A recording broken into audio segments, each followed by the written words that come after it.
Haunted train. घर से निकलने के लिए सुबोध ने जैसे ही अपना ट्रॉली बैग उठाया, सामने से माँ एक थाली में आरती लेकर उसके पास आ गई। आरती उतारने के बाद जैसे ही माँ ने उसकी माँ के बरौनी का तिलक लगाया, अचानक की थाली उनके हाथ से छूटकर नीचे गिरी। फर्श पर हर जगह खून ही खून बिखरा हुआ था। रोली के खून बनकर बिखरने के कारण सुबोध काफी घबरा गया था। उसने अपने माथे पर हाथ लगाया तो वहां भी रोली की जगह खून ही लगा हुआ था। घबराहट में सुबोध के माथे पर पसीने की बूंदें चमकने लगी। तभी उसके अलार्म घड़ी ने सुबह के 7 बजाए तो सुबोध बिस्तर से उठ बैठा। हे भगवान, ये कैसा सपना देख लिया मैंने। सपने में मुझे माँ दिख रही थी, जबकि माँ को मरे हुए तो कई साल बीत चुके हैं। माँ का मेरा आरती उतारना और फिर हर तरफ खून ही खून बिखर जाना, कुछ समझ नहीं आ रहा है। अजीबोगरीब सपना देखने के बाद कुछ देर तो सुबोध बहुत परेशान रहा। उसके बाद अपना सामान पैक करने लगा। रात के ठीक 11 बजे वो अपना सामान लेकर रेलवे स्टेशन की ओर निकल पड़ा। बाहर ठंडी हवा चल रही थी। दूर दूर तक कोहरे की चादर फैली हुई थी। एक तो रात का समय, ऊपर से कड़कती ठंड, इसलिए सड़कें बिल्कुल सुनसान थी। सुबोध ने कान में ईयरफोन लगाया और मोबाइल की दुनिया में खो गया। कुछ ही देर में वो रेलवे स्टेशन के ठीक सामने था। अपना सामान लेकर वो प्लेटफॉर्म नंबर 3 की ओर बढ़ गया। घड़ी के कांटे रात के 12 बजा रहे थे। ट्रेन के आने में अभी 15 मिनट का समय बाकी था। सुबोध अपने मोबाइल पर वीडियोस देखने में इतना व्यस्त था कि उसने इस बात पर ध्यान ही नहीं दिया कि आज पूरा प्लेटफॉर्म बिल्कुल खाली पड़ा है। न कोई ट्रेन आती दिख रही थी और न ही कोई पैसेंजर दिखाई पड़ रहा था। ठीक 12:15 पर ट्रेन ने जोरदार हॉर्न बजाया। सुबोध का ध्यान मोबाइल से हटा और वो अपना सामान समेटता ट्रेन में चढ़ गया। ट्रेन के अंदर की लाइट्स ऑफ थी। बोगी के अंदर अंधेरा देखकर सुबोध थोड़ा सबका सा गया। इससे पहले कि वो ट्रेन से नीचे उतरता, अचानक से लाइट्स ऑन हो गई। लाइट्स ऑन होते ही सुबोध की जान में जान आ गई। अपना सीट नंबर देखकर सामान रखने के बाद वो आराम से सीट पर बैठ गया। पूरी की पूरी बोगी खाली पड़ी हुई थी। सुबोध का दिमाग कुछ अनहोनी का संकेत देने लगा था। इतनी खचाखच भरकर चलने वाली ट्रेन आज बिल्कुल खाली कैसे पड़ी थी, ये बात उसकी समझ से परी थी।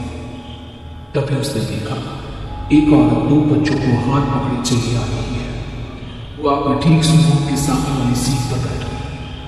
कुछ ही मिनटों में एक एक करके कई सारे पैसेंजर अपनी अपनी सीटों पर आकर बैठने लगे थे। अपनी सीट पर गर्दन टिकाकर वो फिर से मोबाइल देखने लगा। सुबोध अक्सर इस ट्रेन से सफर करता रहता था, लेकिन आज न जाने क्यों उसे अपने आसपास कुछ अजीब सी गंध आ रही थी जो उसे बेचैन की हो गई थी।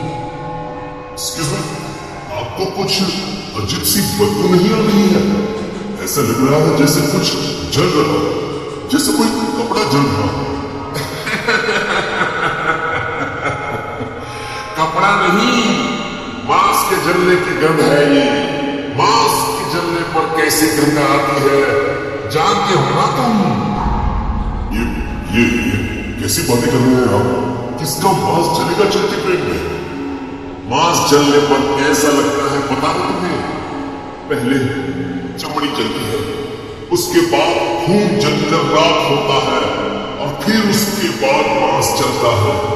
किसी जीवित आदमी को जलते हुए देखा है कभी? कहते हैं जलकर मरना सबसे ज्यादा दर्द भरा होता है। सुबोध ने देखा कि बात करते हुए उस आदमी का चेहरा कुछ अजीब तरीके से बदल गया है। अभी तक बिल्कुल सामान्य से दिखने वाले उस व्यक्ति का चेहरा बिल्कुल सफेद पड़ गया था और आंखें खून की तरह लाल हो गई थी। उस आदमी की ऐसी मनहूस बात सुनकर सुबोध को अनकंफर्टेबल सा महसूस होने लगा था। एक तो मूवी में से आ रही ये गंध उसके बर्दाश्त से बाहर हो रही थी। दूसरा उस वकील का ऐसा डरावना सा बर्ताव देखकर सुबोध समझ नहीं पा रहा था कि ये सब क्या हो रहा है। उस आदमी को इग्नोर करने के इरादे से सुबोध ने अपनी गर्दन दूसरी ओर घुमा ली। सामने एक सुंदर औरत अपने बच्चों के साथ बैठी हुई थी। क्या बात है, आप परेशान लग रहे हैं? हाँ, वो इनकी बातों से मुझे थोड़ा कंफर्टेबल फील नहीं हो रहा है।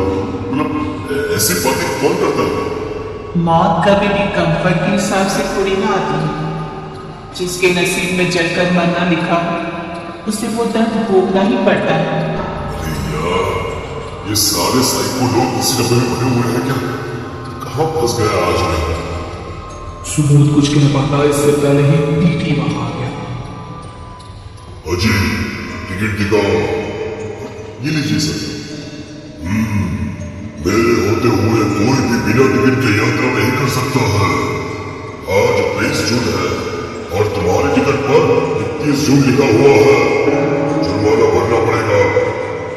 अरे ये कैसा मजाक है? आज ही 21 जून है, 20 तो कल थी। टिकट निकालो, नहीं तो ट्रेन से नीचे फेंक दूंगा। मैडम, टिकट दिखाइए आपका। ये लीजिए। आपका टिकट बिल्कुल सही है। अरे कुछ समझाइए ये भी। अच्छा रुको, मैं भी आपको देने के लिए अपने दोस्त से पैसे मंगवाता हूँ, ठीक है? हेलो, अरे यार नीरज, यार मेरे जीपे पर 2000 रुपये ट्रांसफर कर देना प्लीज। पता नहीं यार कैसी मुसीबत में फंस गया हूँ। क्या बात है भाई, सब ठीक तो है ना? कहाँ पर है तू? अरे यार भूल गया क्या? तेरे नंबर से ही तो टिकट बुक किया था मैंने। अपने घर उड़ीसा जा रहा हूँ। क्या काम? कौन सी ट्रेन से? वही भाई, अपनी कोरोमंडल एक्सप्रेस से। अरे तू क्या बोल रहा है भाई? कोरोमंडल तो कैंसर होती है, उसका एक्सीडेंट हो गया है। तुझे पता नहीं है क्या? अरे क्या बात कर रहा है यार? तुझे कोई गलतफहमी हुई होगी। मैं खुद अभी ट्रेन में ही हूँ। किसी और ट्रेन का एक्सीडेंट हुआ होगा। कोरोमंडल तो बिल्कुल ऑन टाइम चल रही है। अरे यार, अब मैं तुझे कैसे समझाऊं? एक काम कर, अपने मोबाइल में तू खुद ही चेक कर ले, तुझे यकीन हो जाएगा। नीरज की बात सुनकर सुबोध फोन काट कर गूगल पर ट्रेन एक्सीडेंट कोरोमंडल सर्च करता है तो उसमें हादसे की सारी डिटेल्स उसके सामने आ जाती है। नीरज बिल्कुल सही कह रहा था। एक दिन पहले ही भयंकर रेल दुर्घटना में कोरोमंडल में सफर करने वाले तकरीबन 1000 लोगों की मौत हो गई थी। गूगल पर न्यूज पढ़ते हुए सुबोध के माथे पर पसीना आ गया था। डर से उसका हलक सूखने लगा था और हाथ दम कमाने लगे थे। सुबोध कुछ भी सोच पाता इससे पहले उसकी बोगी की लाइट स्पार्क करने लगी। इससे पहले कि कोई भी समझ पाता, ट्रेन को जोरदार धक्का लगा और बोगी बेपटरी होकर बंद हो गई। सारे पैसेंजर अपनी अपनी सीटों से नीचे गिर गए। सुबोध कुछ भी समझ नहीं पा रहा। नीचे गिरने के कारण यात्रियों को पहले चोट आई थी। किसी का हाथ टूट गया था तो किसी का पैर, किसी के सर से खून बह रहा था। छोटे बच्चे दर्द से चिल्ला रहे थे। हर तरफ अफरा तफरी से मची हुई थी। ये सब देखकर दौड़ते हुए सुबोध बोगी के दरवाजे पर आता, लेकिन वहां आग ऊंची ऊंची लपटे देखकर सुबोध बहुत घबरा। दौड़कर बोगी के दूसरे दरवाजे की ओर पहुंचा, लेकिन दूसरी तरफ भी आग लग चुकी थी। शॉर्ट सर्किट से लगी हुई आग धीरे धीरे पूरी बोगी में फैल गई। बाहर निकलने का कोई रास्ता नजर नहीं आ रहा था। हर तरफ बची हुई चीख पुकार सुनकर सुबोध का कलेजा मुंह को आ रहा था। उसने अपने कानों पर हाथ रखा और नीचे बैठा। उसने महसूस किया कि उसके चारों ओर बची चीख पुकार बंद हो गई है और फिर से उसके आसपास वही गंध फैल गई है। उसने चौंक कर अपना चेहरा ऊपर उठाया तो देखा उसके आसपास सब कुछ बिल्कुल सामान्य है। ना कहीं आग थी और ना ही घायल पैसेंजर्स। घबराते हुए वो उठ खड़ा हुआ। उसने आसपास देखा, कोई भी नहीं था। ट्रेन भी रुकी हुई थी। बगैर कुछ भी सोचे समझे सुबोध ने ट्रेन के दरवाजे की तरफ दौड़ लगा दी, लेकिन उसकी आंखें भय से फटी रही। जब उसने दरवाजे के पास बहुत सारे लोगों को खड़ा हुआ देखा, उन सभी की हालत बहुत ही खराब थी। किसी किसी के शरीर के मांस से अभी भी आग की लपटें उठ रही थी। उनके शरीर काले, बदबूदार और भद्दे हो गए थे और शरीर इस कदर कर चुका था कि मांस टूट टूट कर नीचे गिर रहा था। उन्हें पहचान पाना असंभव सा था। सुबोध को देखकर वे उसकी तरफ बढ़ने लगे। उन सभी चले हुए पैसेंजर से बचते हुए सुबोध दूसरी तरफ भागने लगता है, लेकिन दूसरी तरफ से भी कुछ ऐसे ही चले हुए बदसूरत और भयानक शक्ल वाले मुड़े हुए पैरों से चलते हुए कुछ लोग उसकी तरफ बढ़ रहे थे। सुबोध की नसों में डर की लहर सी दौड़ जाती है। तभी एक भयानक चेहरे वाले आदमी ने इसकी ओर देखते हुए कहा, मैंने कहा था कि ये मांस के जलने की गंध है, अभी तो मारता है ना,